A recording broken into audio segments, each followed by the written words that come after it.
नमस्कार, आप देख रहे हैं राज तक न्यूज और मैं हूं मदन राज। उत्तर प्रदेश में नई सरकार जब 2.0 योगी आदित्यनाथ की बनी है, तभी से आपको बता दें कि उत्तर प्रदेश के मुख्यमंत्री योगी आदित्यनाथ एक्शन में दिखाई दे रहे हैं। बता दें कि वीडियो कॉन्फ्रेंसिंग के द्वारा सभी अफसरों को सख्त आदेश देते हुए कहा कि कहीं भी अतिक्रमण भूमाफिया हो उस पर सख्त कार्रवाई किया जाए। उत्तर प्रदेश विधानसभा चुनाव में बीजेपी की जीत के लिए सबसे बड़ी बात यही कहा गया था कि योगी आदित्यनाथ एक साफ सुथरे और कड़क शासन के रूप में जाने जाते हैं। बता दें, जबकि बीजेपी का जो रिपोर्ट सौंपा गया था वो अलग ही था। आइए हम आपको योगी आदित्यनाथ के उस फरमान को सुनाते हैं जो वीडियो कॉन्फ्रेंसिंग के द्वारा अफसरों को बता रहे हैं। एक्सीडेंट के कारण भी बनते हैं ये। सड़क के किनारे कोई वाहन खड़ा नहीं होगा। नियमित पेट्रोलिंग करना। परिवहन विभाग और गृह विभाग इस बात को सुनिश्चित करेंगे, पेट्रोलिंग सुनिश्चित करते हुए सड़क के किनारे कोई भी इस प्रकार के वाहन खड़े नहीं होंगे। उनके लिए पार्किंग का स्पेस उपलब्ध करवाइए, अन्यथा वो सड़क पर चलते रहें। ढाबा भी अगर पार्किंग के लिए स्पेस नहीं है तो ढाबा को भी, इस प्रकार के अवैध ढाबों को भी आप सड़क के किनारे से हटाएंगे। एक्सप्रेस हाईवे हो, पीडब्ल्यूडी से जुड़े हुए मार्ग हो, नगर विकास से जुड़े हुए हो या किसी भी अन्य विभाग से जुड़े हुए मार्ग हो, अवैध अतिक्रमण इनमें से सब जगह हट जाना चाहिए। हर हाल में हम इस बात को सुनिश्चित करें, ये सभी संबंधित विभाग इसके साथ जुड़ेंगे। लोगों से इस बात को सुनिश्चित करें कि सड़क स्टंट करने की जगह नहीं है। ओवर ब्रिजेज या फ्लाईओवर के ऊपर जो स्टंट होते हैं, जो युवा स्टंट कर रहे हैं अपने बाइक से, हर हाल में इसको रोकना। बाइक से चल रहे हैं तो हेलमेट अनिवार्य करने की आवश्यकता है, बताने की आवश्यकता। एक सप्ताह अवेयरनेस के कार्यक्रम चलाइए। पहले अवेयरनेस और फिर अगर अवेयरनेस के बाद आपको लगता है कि अब हमें इन्फोर्समेंट की आवश्यकता होती है तो उसके बाद फिर हमें इस कार्यक्रम को उसके बाद फिर आगे बढ़ाना चाहिए। इसलिए पब्लिक एड्रेस सिस्टम को सक्रिय करने और उनका उपयोग करने के लिए ही हमने इस बारे में कहा। हैंडबिल का वितरण, होर्डिंग्स लगाना, हर एक जनपद में, हर एक चौराहे पर, हर एक स्तर पर सूचना विभाग से इसके बारे में पूरी जानकारी लेकर के सावधानी बरतने की दृष्टि से अच्छे होर्डिंग्स परिवहन विभाग के द्वारा, गृह विभाग के द्वारा, नगर विकास विभाग के द्वारा, पीडब्ल्यूडी के द्वारा, अन्य सभी संबंधित शिक्षा विभाग के द्वारा, इनके द्वारा हर एक स्तर पर लगाने की आवश्यकता है। इसके पोस्टर बनाए जा सकते हैं, एलईडी में, एफएम रेडियो पर, लोकल स्तर पर इसके हम तमाम कार्यक्रम इसके आगे बढ़ा सकते हैं। ये चीजें हम सुनिश्चित करें। परिवहन विभाग इस बात को सुनिश्चित करे कि जो वह ड्राइविंग लाइसेंस देते हैं हम ऑनलाइन तो दें, लेकिन इस बात को सुनिश्चित करें कि ट्रैक पर भी हम उनकी एक बार देखें कि वह इस योग्य है कि नहीं है कि हम उसे ड्राइविंग लाइसेंस दे सकें। अन्यथा खैरात के भाव बांटने की वो बंद करिए और आरटीओ के कार्यालय दलालों से मुक्त हो। किसी भी प्रकार की दलाली की गतिविधि वहां न चले, इस बात को भी हर एक जनपद में जिलाधिकारी और पुलिस अधीक्षक की टीम सुनिश्चित करें। के बारे में हम लगातार कहते रहे हैं। साइनेजेज कहां पे हमें लगाने हैं? पहले सड़कों पर वाहन कम थे, हर एक जगह लगाया जाता था। आगे अंधा मोड़ है, आगे पुल है, आगे स्कूल है, आगे हॉस्पिटल है, आगे सभी साइनेजेस हट चुके हैं। इसको फिर सभी संबंधित विभाग अपने अपने उसमें सुनिश्चित करें। आगे बाजार है, ये सभी चीजें लगनी चाहिए। स्पीड कितनी होनी चाहिए, स्पीड लिमिट भी उसमें लिखें। हमें तय करना होगा कि कोई भी ओवर स्पीडिंग न हो। इसके कारण किसी की गति सीमा के बारे में हम सुनिश्चित करें। अवैध ढाबों के बारे में हम सुनिश्चित कर लें। और इसके अलावा हमें इन चीजों के बारे में भी तय करना होगा कि टोल प्लाजा में ओवर स्पीडिंग और ओवरलोडिंग के बारे में हमें इन चीजों को वहां पे सुनिश्चित करना होगा। ब्रेथ एनालाइजर को भी उपयोग करके चालकों के परीक्षण की कार्रवाई को करना। खनन विभाग के साथ मिलकर के हमें जनपद के अंदर इल्लीगल माइनिंग को रोकना और इल्लीगल माइनिंग के साथ साथ ओवरलोडिंग को भी उसके साथ रोकना है। जिलाधिकारी, पुलिस अधीक्षक माइनिंग विभाग के साथ मिलकर के इसको सुनिश्चित करेंगे। हर जनपद में कि इलीगल माइनिंग भी नहीं होनी है और ओवरलोडिंग भी रोकना है। पहले अवेयरनेस के कार्यक्रम करें और वहां पे उसके पहले जहां से शुरू हो रहा वहीं से आप इस कार्यक्रम को शुरू कर देंगे। सड़कें अपने आप साफ सुथरी दिखाई देंगी। इसके अलावा स्वास्थ्य विभाग की भी इसमें बड़ी भूमिका होनी है। स्वास्थ्य विभाग एम्बुलेंस की सेवा, जैसे एक्सप्रेस हाईवे पर यमुना एक्सप्रेस वे है, वर्षों से जमे हुए बाबुओं को थोड़ा इधर उधर भी हटाइए, जंग लग चुकी है उन पे और जंग अपने आप हटेगी, इसलिए उसको आप ठीक कर देंगे तो उसको स्थानीय स्तर पर इस कार्रवाई को करना। अवैध स्टैंड जितने भी होंगे इसको हटाने की कार्रवाई एक अगले 24 घंटे के अंदर अवैध स्टैंड तो हम हर हाल में हटा दें। कहीं भी अवैध स्टैंड नहीं चलने चाहिए, कहीं भी हाईवे पर, एक्सप्रेसवे पर, स्टेट हाईवे पर, नगर निकाय के अंदर कहीं भी नहीं चलने चाहिए। किसी जिला मार्ग पर कहीं भी न चले, इस बात को हम सुनिश्चित करें और जहां चलने हैं उसके लिए स्पेस उपलब्ध कराइए। आपके द्वारा उसको नोटिफाई किया जाए, बाकायदा उसको ऑप्शन निकाले जाएं और फिर वहां पे अच्छे लोगों को, माफिया प्रवृत्ति के किसी भी व्यक्ति को किसी भी ठेका पट्टे के साथ मत जुड़ने दीजिए। एक भी माफिया जुड़ेगा उसका पूरा गैंग फिर वहां पर अनैतिक और अवैध गतिविधियों का अड्डा बना देगा। हर एक माफिया की कमर तोड़ डालिए। कोई भी अवैध और अनैतिक गतिविधि उसको मत संचालित करने दीजिए। उसकी आर्थिक स्थिति अगर मजबूत होगी तो आपका जीना हराम कर देगा। उसकी आर्थिक गतिविधि को पूरी तरह ब्लॉक कर देना। और ये जितने भी अवैध स्टैंड चल रहे हैं, डग्गा मार बसें चल रही हैं, ओवर लोडिंग के कार्य चल रहा है, इसमें माफिया ग्रुप अभी भी हावी है। इसको रोकना, हर एक हाल में रोकना। मंत्री समूह जून प्रथम सप्ताह में हर जनपद में जाएगा। फिर से मैं भी हर जनपद में जाऊंगा। मेरे पास भी अनेक हर जनपद की रिपोर्ट प्रतिदिन आती है। उस समय मेरे पास किसी भी जनपद से कोई नकारात्मक रिपोर्ट नहीं दिखनी चाहिए और इस बात को सुनिश्चित करना है। दूसरा, नगरीय क्षेत्रों में निराश्रित गोवंश या आवारा कुत्तों को संरक्षित करके सड़क से बाहर करना, यह नगर निकाय की प्राथमिक जिम्मेदारियों में आती है। नगर निकायों ने अपनी जिम्मेदारी नहीं समझी है और इसको समझना होगा। सड़कों पर गोवंश न रहे, इसके लिए कान्हा ओपन की व्यवस्था करना हो, पीपीपी मोड पर कोई कार्यक्रम चलाना हो, जितने भी आवारा कुत्ते हैं सड़कों पर घूमते हैं अन्य उसके बारे में व्यवस्था देना। हम ये भी सुनिश्चित करें कि तमाम लोग घर में भी अपना पालतू कुत्ता रखते हैं। हम सुनिश्चित करें कि वे साफ सफाई की व्यवस्था करके रखें और उन्हें सड़कों पर टहलाने के लिए ले जाकर के सड़कों पर गंदगी न पैदा करवाएं और आवश्यकता पड़ती तो उनका रजिस्ट्रेशन सुनिश्चित कराएं। उन पर निश्चित एक समय सीमा के अंदर उन्होंने उन्हें वैक्सीनेट किया है कि नहीं किया, यह भी सुनिश्चित करवाना। ये सभी चीजें हमें इसके साथ जोड़नी पड़ेगी। नगरीय क्षेत्रों में स्ट्रीट लाइट की व्यवस्था ठीक करना, समय पे स्ट्रीट लाइट जुड़े कि इसको हम लोग किसी भी स्थिति में वहां पे नहीं चलने देंगे और उसको वहां से हटाएं और साफ सफाई की व्यवस्था सुनिश्चित करें। आईटीएमएस 17 के 17 नगर निकाय जो नगर निगम हमारे हैं, इसमें आईटीएमएस 10 में स्मार्ट सिटी मिशन के अंतर्गत है तो बन चुका है या बन रहा है। से 7 में राज्य शासन की ओर से, नगर विकास की ओर से आईटीएमएस बनना है।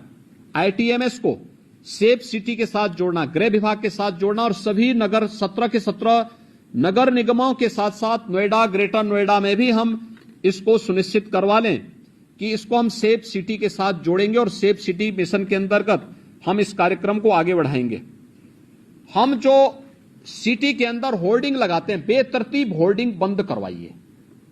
देखिए, स्मार्ट सिटी मिशन की एक शर्त है ये कि बेतरतीब होर्डिंग हटनी चाहिए और हमें हर हाल में इसको सुनिश्चित करना होगा। हर एक नगर निकाय के अंदर हम इसको सिस्टम के साथ जोड़ें।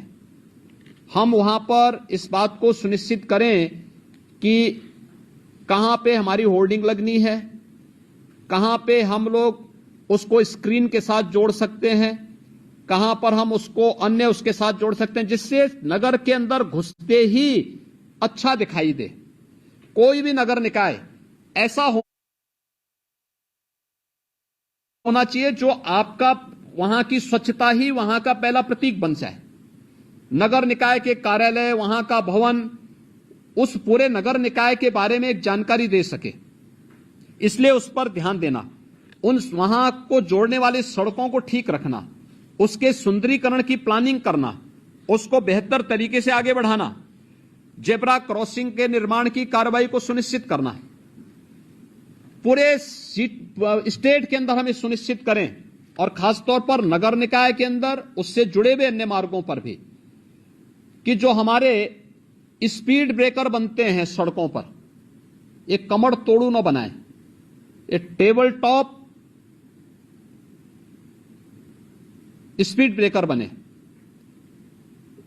अगर कोई बीमार व्यक्ति है उसको भी परेशानी नहीं होगी, लेकिन साथ साथ हम अगर मार्किंग करते हैं वहां पर तो स्पीड अपने आप लिमिट हो जाती है। लेकिन जब वह कमर तोड़ू बनाते हैं तो कोई बीमार व्यक्ति जा रहा है उसके लिए बड़ा, या कोई बच्चा है, कोई गर्भवती महिला है, उसके लिए खतरनाक हो सकता है। इसलिए हमें पीडब्ल्यूडी को भी, नगर विकास को भी और अन्य सभी संबंधित विभागों को यह सुनिश्चित करना होगा कि कहीं भी हमें ये कमर तोड़ू स्पीड ब्रेकर नहीं दिखने चाहिए। इनको हटा दीजिए, जितनी जल्दी हटाइए उसको, हटा करके वहां पर हम, क्योंकि जब आप इस प्रकार की स्पीड ब्रेकर देते हैं तो उस स्पीड ब्रेकर से बचने के लिए लोग साइड से जाते हैं और फिर वहीं एक्सीडेंट का कारण भी बनता है। यह भी एक ब्लैक स्पॉट है आपका, ये जो आपके द्वारा दिया गया है।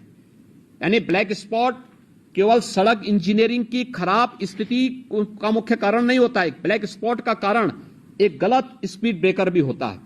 इसलिए स्पीड ब्रेकर टेबल टॉप होने चाहिए जिससे कोई भी व्यक्ति वहां जाए आसानी से, स्पीड कम करते हुए बहुत आसानी से उसको पार कर लेता है, और उस पर भी हमें ध्यान देना होगा। नगरीय क्षेत्रों में हमारी जो परिवहन की व्यवस्था है, सिटी बस सेवा है, इसको लोगों के लिए सरल बनाना, सुलभ बनाना और सुरक्षित भी बनाना। इलेक्शन के दौरान मैं कानपुर के अंदर देख रहा था, 2 बार वहां पर एक्सीडेंट हुआ, और एक बार तो जो सिटी बस सेवा, वहां पे इलेक्ट्रिक बस सेवा है, उससे जुड़ा हुआ व्यक्ति ने जबरदस्ती 6 लोगों को कुचला था वहां पे। और उस दौरान कानपुर के अंदर प्रशासन की संवेदनशीलता देखने को मिल रही थी कि कितनी तेजी के साथ वे लोग वहां जा रहे थे। यानी मुझे यहां से इलेक्शन के बावजूद मुझे बोलना पड़ा कि आप लोग वहां क्यों नहीं पहुंचे। 11-12 घंटे के बाद फिर उनकी उपस्थिति वहां हो रही। ये दिखती है कि हम कितने संवेदनशील हैं। नगर निकाय इस बात को सुनिश्चित करें कि सिटी बस सेवा को संचालित करने वाला जो ऑपरेटर है, उससे जुड़े हुए जो भी लोग हैं, हमें उनकी पुलिस वेरिफिकेशन जरूर करानी चाहिए। किस पृष्ठभूमि के हैं, आपराधिक मानसिकता के तो नहीं है, क्योंकि कानपुर में जो भी घटना घटित हुई ये आपराधिक मानसिकता की दृष्टि से हुआ था, और इस प्रकार की आपराधिक गतिविधियों को रोका जाना चाहिए। 6-6 लोग कुचले जा रहे हैं सिटी बस सेवा से, ये बहुत दुर्भाग्यपूर्ण स्थिति है और ये चीजें नहीं स्वीकार की जानी चाहिए। इसलिए इन बातों को सुनिश्चित तो हमें करना होगा, ये परिवहन की दृष्टि से हम लोग सिटी के अंदर करें। अब जो हम लोगों को नगर के अंदर करना है, बहुत महत्वपूर्ण कार्य है ये। 2 कार्यों के लिए हर एक नगर निकाय के अंदर, बड़े नगर निगम है, जिलाधिकारी, पुलिस अधीक्षक, व्यापार मंडल के साथ अलग अलग बैठक करें, स्ट्रीट वेंडर के साथ बैठें, नगर आयुक्त को भी अपने साथ ले लेंगे, एडीएम सिटी होंगे, सिटी मजिस्ट्रेट होंगे, एसपी सिटी होंगे, इनको भी अपने साथ ले लेंगे और इनके साथ बैठक करके, अलग अलग क्रम में बैठक करके हमें सुनिश्चित करें कि कोई भी व्यापारिक प्रतिष्ठान सिटी के अंदर अपनी परमिसेस के अंदर ही रहेगा, उससे बाहर न हो। सड़कें खाली दिखनी चाहिए। सड़क में लोग अपना अंदर का सामान सड़क पे रख करके नहीं बेचेंगे, किसी को भी हम सुनिश्चित करवाएंगे। और अपनी परमिसेस में रह करके हम पहले बातचीत करें, संवाद बनाएंगे। इस संवाद के दौरान हमें इस बात के लिए भी उनको तैयार करना होगा। दो चीजें हो सकती हैं। हर एक क्षेत्र में अलग अलग व्यापार मंडल होते हैं, उनको भी विश्वास में लीजिए। उनके साथ बैठना, संवाद बनाना और उनसे दो अनुरोध करना। एक, सुरक्षा के बारे में, रात्रि के लिए अगर गार्ड वे लोग भी रख सकें। वे 500-600 दुकानें हैं, अगर वे लोग महीने में 100-100 रुपया भी जमा करेंगे तो 500 रुपए में एक बड़ी राशि खड़ी हो सकती है। 2 गार्ड वे लोग रात्रि के लिए खड़ी कर सकते हैं और उनको पुलिस से वेरिफिकेशन अगर आप करा देंगे, पुलिस के साथ उनकी तालमेल होगी तो रात्रि के लिए। दूसरा, सीसीटीवी कैमरा, बड़े प्रतिष्ठान में सीसीटीवी कैमरा लगाना। हर बैंक में, हर वित्तीय संस्थान में, हर बड़े व्यावसायिक प्रतिष्ठान में सीसीटीवी कैमरे की आवश्यकता और इसको उनके साथ लगवाना। दूसरा, व्यापारिक गतिविधि अपने प्रेमिसेस के अंदर ही होगा, बाहर सड़क पे नहीं। सड़क में सामान फेंक करके, फैला करके लोग जो बेचते हैं, इसको हर हाल में अगले 1 सप्ताह के अंदर हमें इसे समेटना होगा और वे अपने प्रेमिसेस के अंदर करेंगे। पार्किंग की व्यवस्था सुनिश्चित करना हर एक जगह। सड़कों पर पार्किंग न हो, 2 व्हीलर 4 व्हीलर या बसेज खड़ी करने की जो परंपरा है इसको रोकें। कॉमन मैन को चलने के लिए सड़क आप दीजिए। दूसरा, स्ट्रीट वेंडर के साथ संवाद बनाना। जितने स्ट्रीट वेंडर हैं प्रदेश के अंदर, हमने लगभग 8 लाख स्ट्रीट वेंडर ऐसे हैं जिस स्ट्रीट वेंडर को हम लोगों ने पीएम स्वनिधि की योजना के अंतर्गत जोड़ा है। मेरा मानना है प्रदेश के अंदर स्ट्रीट वेंडर की संख्या लगभग 15 लाख के आसपास है। ये सभी स्ट्रीट वेंडर के साथ बैठना, अलग अलग मार्केट में अलग अलग स्ट्रीट वेंडर का ग्रुप काम करता है। कोई रेलवे स्टेशन के पास करता है, कुछ बस स्टैंड के पास काम करता है, कोई अन्य जगह काम करता है। स्ट्रीट वेंडर के साथ भी बैठने की व्यवस्था करना और स्ट्रीट वेंडर के साथ बैठक करके इनके व्यवस्थित पुनर्वास को सुनिश्चित करना। मैंने पहले भी कहा था, हर एक स्ट्रीट वेंडर का रजिस्ट्रेशन आप सुनिश्चित करवा दीजिए। हर एक स्ट्रीट वेंडर का अगर रजिस्ट्रेशन है तो उसका व्यवस्थित पुनर्वास भी करना। व्यवस्थित पुनर्वास, नगर निकाय की तमाम लैंड खाली पड़ी होंगी, वहां पर आप ले जाइए और वहां पर उन लोगों को सुनिश्चित करिए। सड़क के किनारे न हो, पटरी के किनारे न हो, नाली के किनारे कुछ भी नहीं होना चाहिए। मैं देख रहा हूं बहुत सारे नगर निकायों में बाहर से आने वाले तमाम लोगों ने डेरा जमा लिया है। उन्होंने झोपड़ी बना ली है नालियों के ऊपर और वहां पर अवैध रूप से वे लोग रह रहे हैं और उसमें से बहुत सारे लोग तो अवैध गतिविधियों में भी लिप्त हैं। खासतौर पर जो डकैती की घटनाएं होती हैं, याद करिए अभी हम लोगों ने लखनऊ में 2 वर्ष पहले जो रैकेट पकड़ा था वो रैकेट था बांग्लादेश का और वही लखनऊ में डकैती डाला था। लखनऊ के बाद फिर अलीगढ़ में डाला था, अलीगढ़ के बाद फिर उसका हाथरस में, फोन उसका हमारे सर्विलांस में आ गया था और फिर उसका एक व्यक्ति, उसके साथ का एक व्यक्ति बांग्लादेश वापस भी पहुंच गया था। यानी 3 जगह हत्या करके डकैती डालने के बाद उनमें से एक व्यक्ति बांग्लादेश पहुंच गया, एक व्यक्ति बाद में हमारे हत्थे भी चढ़ा था। यानी ये चीजें दिखती हैं कि हम लोग कैसे आंखें बंद करके चलते हैं। सड़क के किनारे कौन डाल रहा है झोपड़ी, कोई पता नहीं होता हम लोगों को। लोकल स्तर पर जवाबदेही सुनिश्चित करें। नगर निकाय अपना एक अधिकारी तैनात करें और पुलिस की जो लोकल पुलिस है, लोकल थाना, उसकी जवाबदेही सुनिश्चित करें। एक बार अतिक्रमण हट गया है, व्यवस्थित पुनर्वास हो गया, दोबारा अगर कोई झोपड़ी डाल रहा है, दोबारा कोई वहां पे अतिक्रमण कर रहा है, उसी समय उसके खिलाफ कार्रवाई सुनिश्चित करिए। जो व्यक्ति पुलिस का हो, नगर निकाय का हो, उस क्षेत्र में स्वच्छता के साथ जुड़ा होगा या उस क्षेत्र का इंस्पेक्टर होगा, कोई तो सुपरवाइजर होगा, कोई तो होगा। ऐसा तो है नहीं कि नगर निकाय इतना बड़ा उसके पास मैन पावर है और उसका कोई व्यक्ति सुपरविजन करने वाला नहीं है।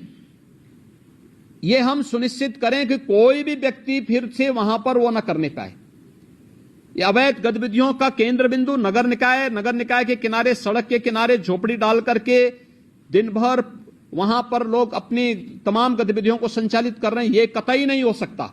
और संवाद बना करके, जो पहले से चले आ रहे स्ट्रीट वेंडर हैं, संवाद बनाइए और फिर उनको 2-3-4 स्थान दिखाइए। तमाम स्पेस हैं आपके पास, उन स्पेस में से किसी एक जगह व्यवस्थित पुनर्वास करिए। उनके लिए छोटे छोटे अगर आप लोग वहां पे दुकानें बना सकते हैं, कुछ अच्छे मॉडल खड़ा कर सकते हैं, उनको एक निश्चित किराए के साथ महीने में आप 50 रुपए 100 रुपए, नगर निकाय की इनकम भी बढ़ेगी, सफाई कर्मी दे दीजिए और वे व्यवस्थित रूप से वहां बसेंगे।